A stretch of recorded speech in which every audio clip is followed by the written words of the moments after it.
Hello everybody and welcome out to the Dice Tower. My name is Chris Yee. I'm doing a little bit of a side jaunt, a little side journey here.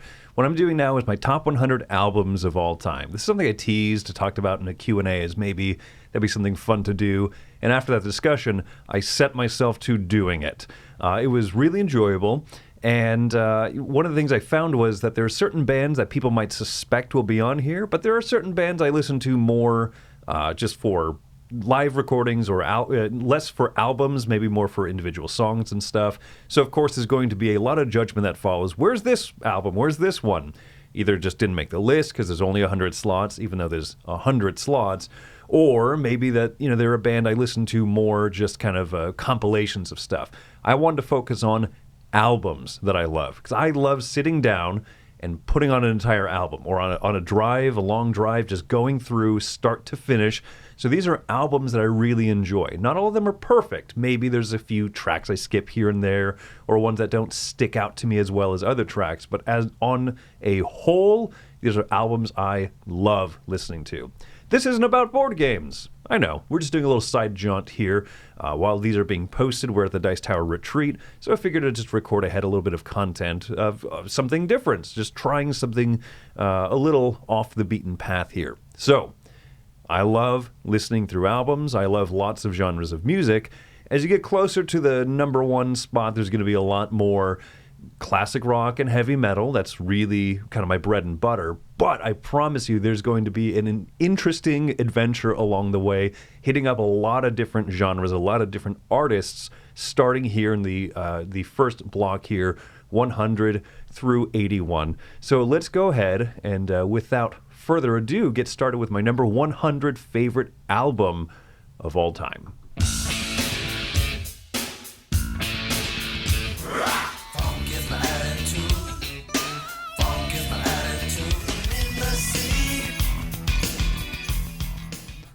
So this Red Hot Chili Peppers album here is called the Uplift Mofo Party Plan. One of the weirdest named albums on the list for sure.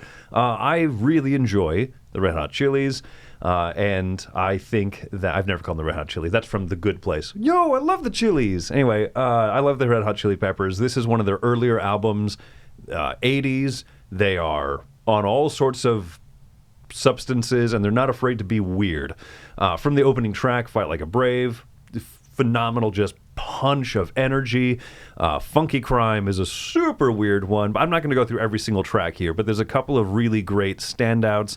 I think that Skinny Sweaty Man, watching them play these songs live is such a treat, but I like going through this whole album. I think that this one is it's seminal of their attitude, of their weirdness of that era. So there you go. That's my number 100 Red Hot Chili Peppers Uplift Mofo Party Plan.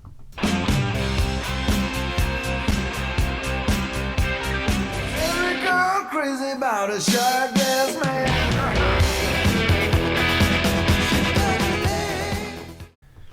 At 99, ZZ Top's Eliminator. I think that this is such a cool album that this is their, the 80s, after ZZ Top's already been around for a bit in the 70s. They sonically changed a little bit, but I really dig this era. A lot of hits that came out of this album, and a couple of the underappreciated tracks on here as well. I think that Got Me Under Pressure is a really cool one. And where is it? Yeah, there's a couple more on here that I like. Obviously, the big hits. Sharp Dressed Man, Give Me All Your Lovin', like those ones are standout seminal songs. You play that, play some of those riffs in a guitar store, and people know what you're playing. Obviously, there's 98 more albums kind of like that here, right? But I think that these are songs that have just like superseded out of just the rock mold, and everybody kind of knows these ones. And yet the whole album still through and through, great piece of work. I enjoy this one quite a lot. Eliminator at 99. It's hard to be ignored when I had some brand new shoes. I got over and over again. So one of those deviations, right? A couple of rock albums. Now something completely different. Do you remember in the early mid 2000s ish there was like a folk revival. I never quite cared for bands like Mumford and Sons. I think they're good, but I'm not going to listen to a whole album. But Zooey Deschanel of acting Hollywood fame and M. Ward are this duo, she and him. He's a wonderful guitarist, has great control of his guitar tone, and the two of them write fantastic music together that feels like throwbacks to an earlier era, feel like tracks that just could have come right out of the 50s. In the Sun, super good, right into my car. There's a couple of just real brand new shoes. That was a track that was in that little demo there that just with simplicity feels so full and so rich. And I don't know, everything about this is like a delightful throwback. If you haven't listened to this, Zooey Deschanel has a wonderful voice. M. Ward has just wonderful little chops that come through. I like most of this group's albums. I think Volume 2 is probably the strongest of their bunch. Just has some of the best tracks that I really... Yeah, if you haven't heard this album, you've got to, if you like that vibe at all. It's tricky to rock around, that's right, on time is tricky. You know I'm proud to be black, y'all, and that's a fact, y'all. In the 80s, Aerosmith had kind of faded off, but Run-D.M.C. single-handedly revitalized their career with, of course, the amazing rock and hip-hop combination of Walk This Way, right? But this entire album is so good. Starting with Peter Piper, that classic Run-D.M.C. bouncing off of each other that, many inspired clearly many artists and stuff. The Beastie Boys have said, we were back then, we were trying to do our own thing. And we were trying to be Run-D.M.C. And it just shows it's so good. This is one of my favorite hip-hop albums of all time. It's Tricky, once again, and Walk This Way have kind of just become part of the cultural zeitgeist. But, there's so many good tracks on here. If you want something a little more lighthearted and silly, you got to check out You Be Illin'. Just start to finish, I think that this is such a cool album. I really enjoy Run-D.M.C. as artists, and this is my favorite album of theirs, Raising Hell.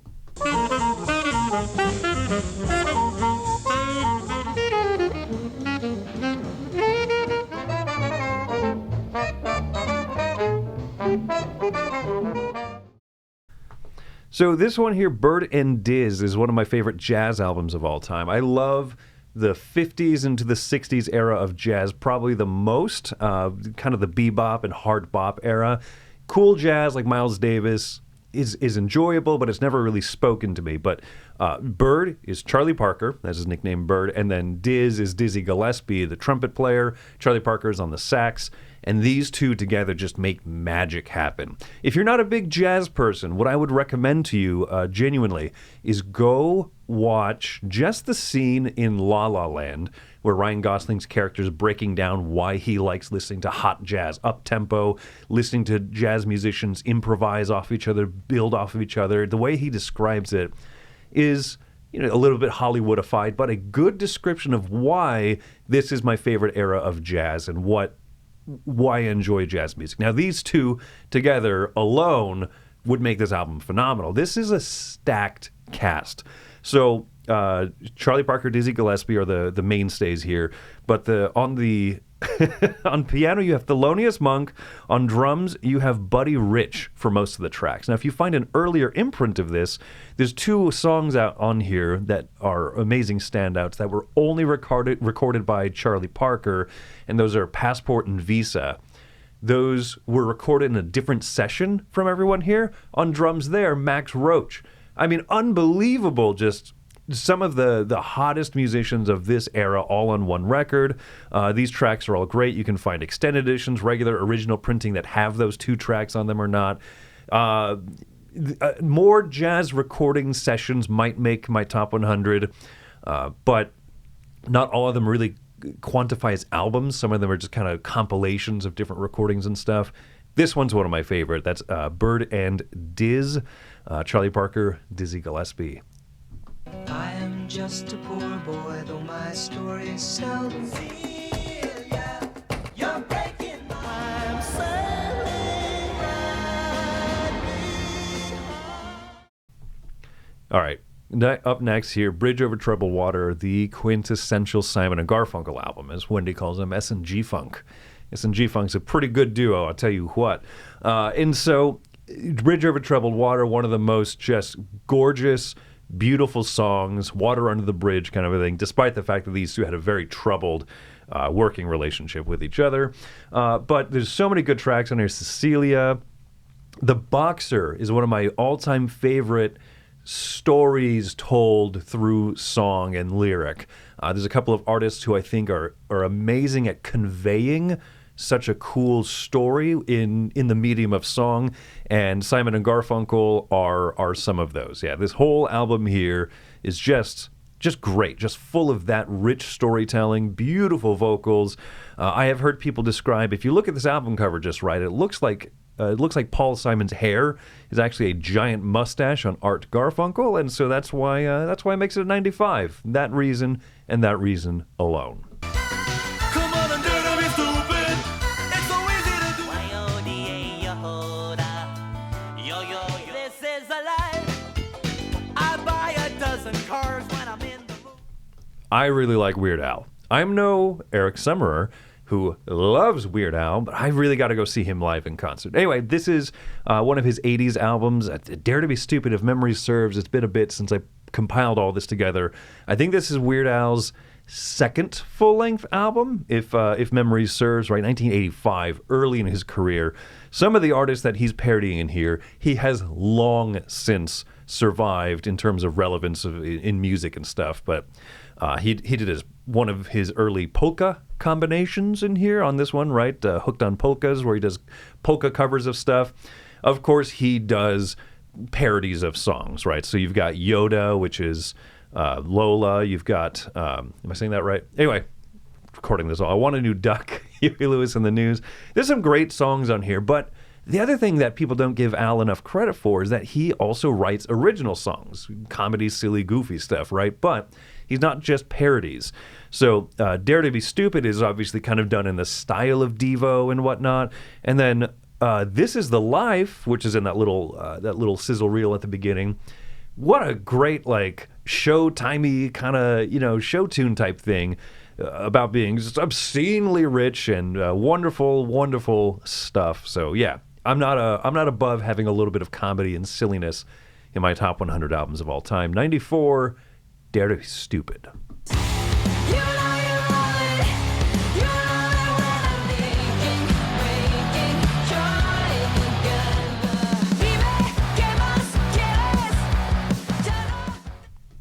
So this one here is the newest album on my list. Actually, last year, 2024.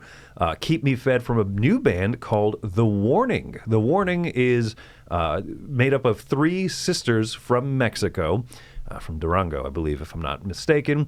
And they are just some of the newest people out there who are keeping the torch of rock music alive. I really enjoy them. I've seen some of the live clips of theirs, and they perform so great. Bass and drums in lockstep. Guitar is also the vocalist, and they're phenomenal.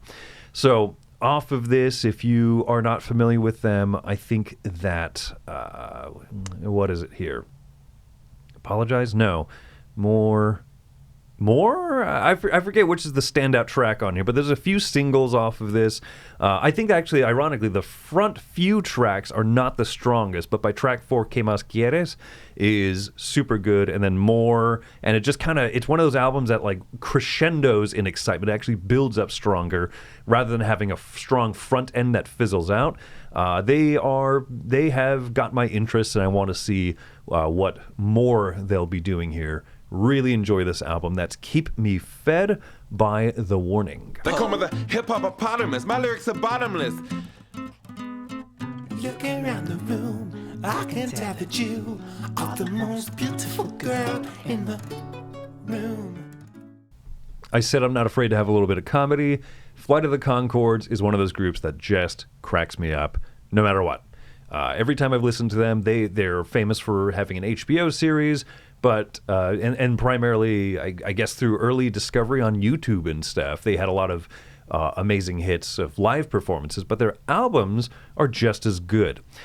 I can never stop laughing at that line in Hip Hopopotamus versus the Rhymenoceros, right? Where the Rhymenoceros it has this whole big old verse full of flow, and he goes, "I'm the Hip Hopopotamus, my lyrics are bottomless." And he just stops. It's golden. Robots, a fantastic song. Most Beautiful Girl in the Room. I cannot not laugh at the song Business Time. Which is one of the funniest things I've ever heard. And what's cool is that the album versions of these songs are all so good. After they've played them live for years and years, you'll see different live performances. They throw different jokes. They workshop the songs still, but the originals are fantastic. So 92, Flight of the Conchords.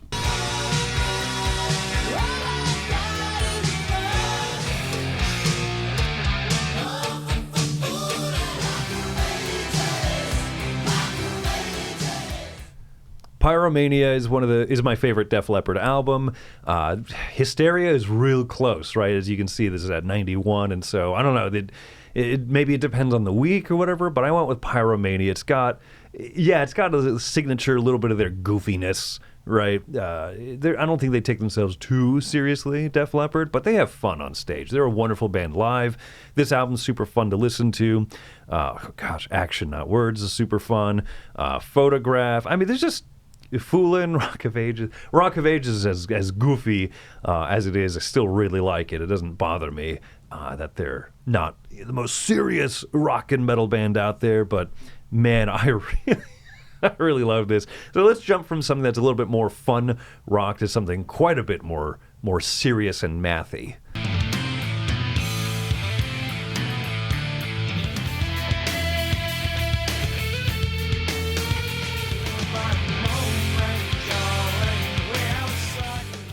So I really like Tool. I like them a lot. Their newest album, Numa, I believe, is very solid, recent entry, especially after, not having put out an album for, I think, like 15 years, but still Lateralus, 2001. This hit at such a great point when I was in middle school and just really discovering a lot of cool music, technical innovation and stuff in music, and I really enjoyed this album. It has a whole vibe and a whole feel to it. One of the things that's underappreciated these days is what a cool album booklet could do. It's part of the experience. You put on the music, you're listening through the tracks, and you're flipping through the pages. If you had this album, well, it's a CD that I had, at least. I'm not sure if they did the same thing in large vinyl at the time, but I'm guessing it was mostly just CD. Just flipping through that lyrics book. It wasn't even a lyrics book. It was just this whole breakdown of that cover art that you see there, layer by layer of what makes a human. It was so weird, artistic, and cool. Many standout tracks on this album, of course. Schism, just one of my all-time favorites, and Parabola, Lateralus. So good. So good. Let's jump to something else very serious.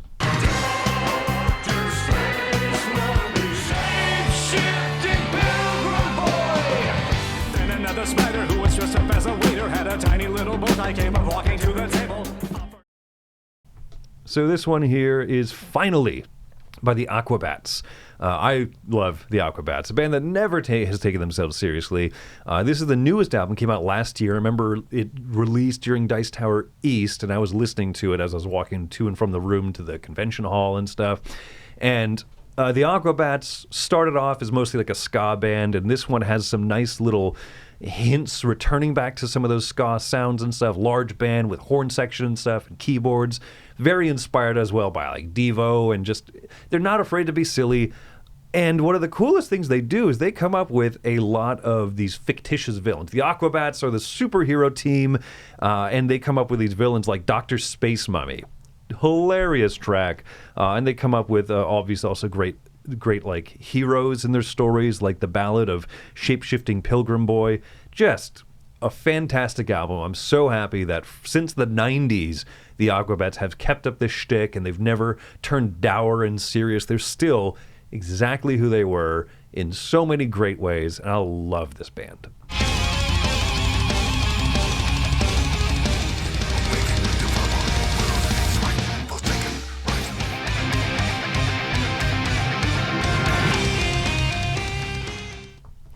So, yes, an album from a fictitious cartoon heavy metal band. I really liked Metalocalypse the series and Dethklok as a fictitious band.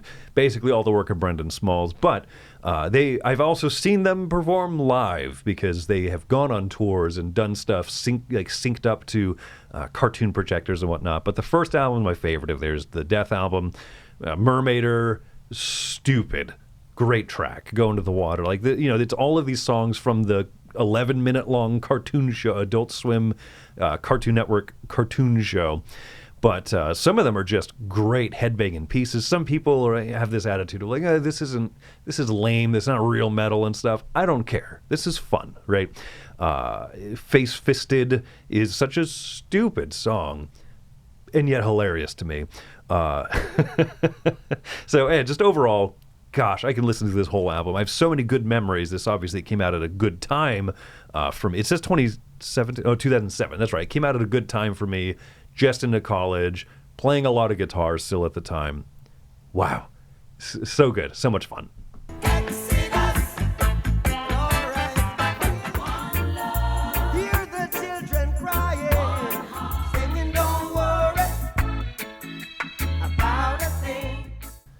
Going from cartoon death metal to Bob Marley and the Wailers. Exodus is my favorite Bob Marley album. There's a lot of good ones, and I'll admit that I haven't listened through a ton of his albums, like start to finish. He's one of those artists I really enjoy a lot of his tracks. But Exodus is so good. The track Jamming is just one of those all-time favorites. I can just listen to it and just really get into the vibe, get into the groove. Another one of those albums that I think is kind of stacked near the end, right? You see Exodus and Jamming, and you get into Three Little Birds and One Love. Like, it's a phenomenal album, and funny to me that the more standout tracks are at the end of it. A lot of people try to put their especially back in actual pressed vinyl era, your A side, your front side was supposed to be like your strong singles and your big hits, and then the B sides were kind of the ones people got to maybe. But I love when an album is solid the whole way through, and that's certainly the case here with my number 87, Exodus.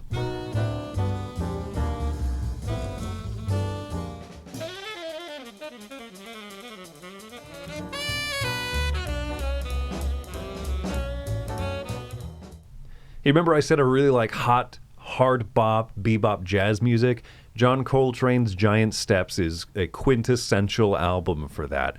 This one, John Coltrane is one of the best saxophonists out there, and he really did a lot to kind of lead this charge. He eventually kind of morphed into, I believe, a lot of the free jazz movement type of stuff, but this is like the perfect era for me. Love bebop tracks. Giant Steps is amazing. Countdown is wild. It starts with such a great drum solo, and once again, man, if you say I'm not a jazz person, go listen to maybe this album first if you want some of that kind of fast-paced, real good jamming, but also, Bird and Diz to listen to those two guys play off of each other, and watch that scene in La La Land. I really do recommend it as kind of a way of maybe a primer into jazz music. If you think of it as kind of slow, boring stuff, no, man, hot jazz, hard bop stuff is so cool and so interesting. So there you go. Giant Steps, one of the best jazz albums, in my humble opinion.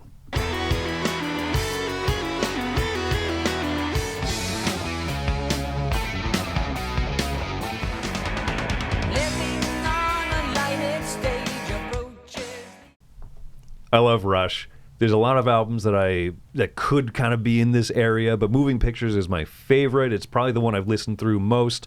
Just starting with Tom Sawyer, what a goofy, wild, weird, cool track that is. A lot of sections in like 7/4. Just that whole line there is so iconic and so fun. YYZ is an excellent instrumental track. And then, you have songs that just kind of fit more with this like really listenable, like Limelight I consider a very listenable track, and yet it is so progressive and pushes the envelope in weird ways. But once again, good storytelling, kind of goofy, but I'm all right with that in the world of prog music. So you go, 85, if not mistaken there, 85, Moving Pictures, Great pun, Rush. Great pun.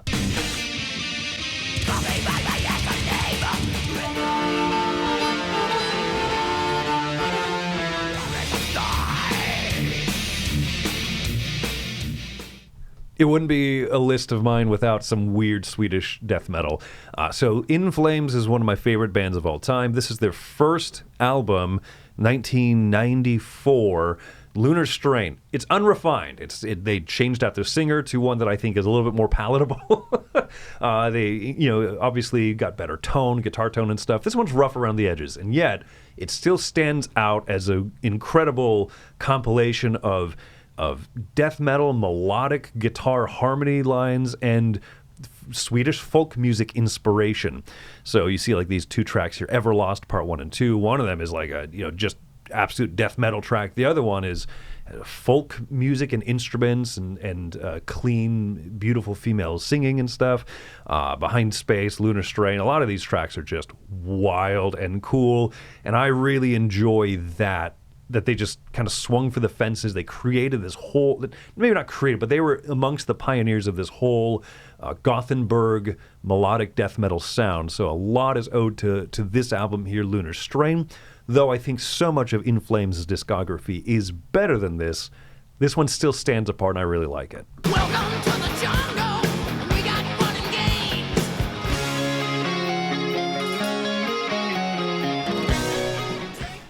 Appetite for Destruction, good heavens, man. What are those albums that just kind of like really made an impact? This was 87, so this is kind of the end of the 80s leading into the 90s, and Guns N' Roses were on such a trajectory to be superstars. And they are superstars, but, I don't know. If they hadn't fallen apart after a few albums, they really could have just been one of those, I don't know, more iconic than they already are, as silly as that sounds.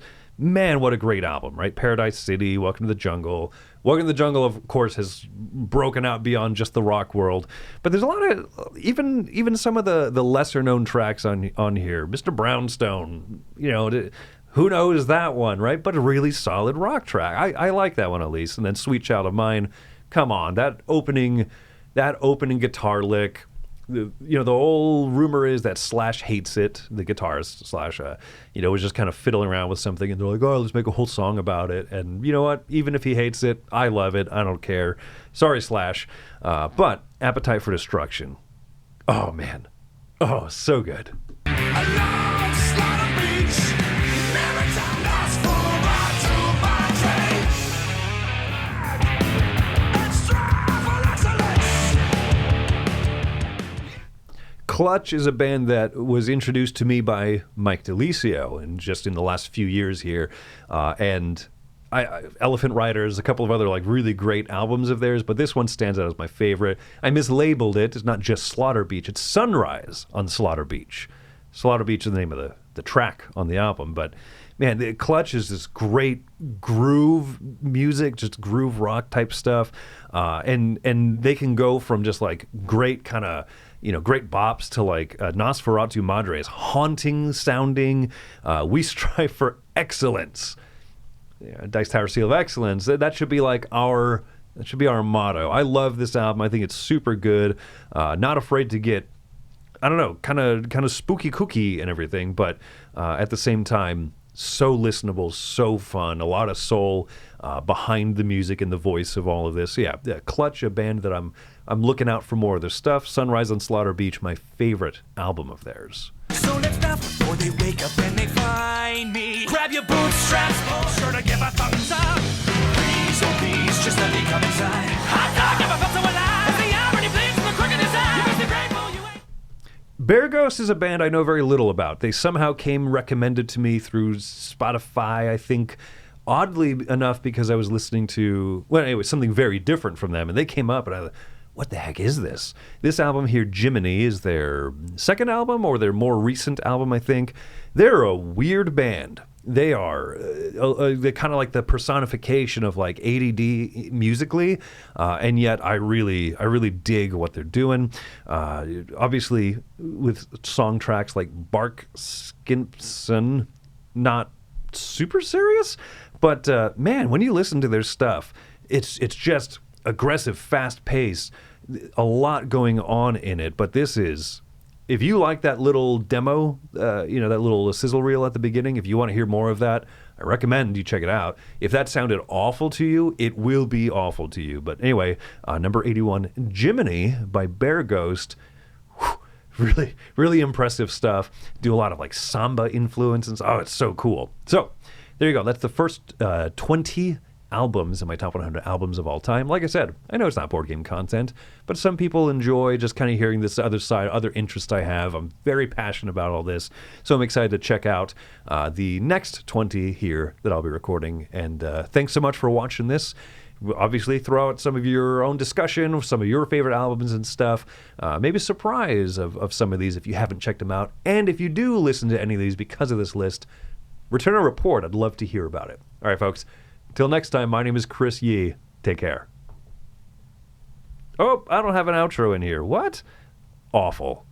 Just awful. Well, you're going to watch me find an outro to put on here because I'm trying to record this as one live thing here. So anyway, that's weird. That's weird that it happened, but bye, everybody.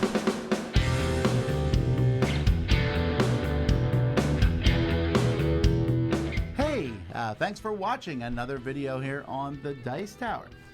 We really appreciate you stopping by and checking our things out. Thanks so much for joining us today. And hey, if you really like what we're doing here at the Dice Tower, then there are different ways to support the Dice Tower. One of those ways is through Patreon. We have links in the description to this video, and we have links to lots of other things we do down there, so definitely check it out.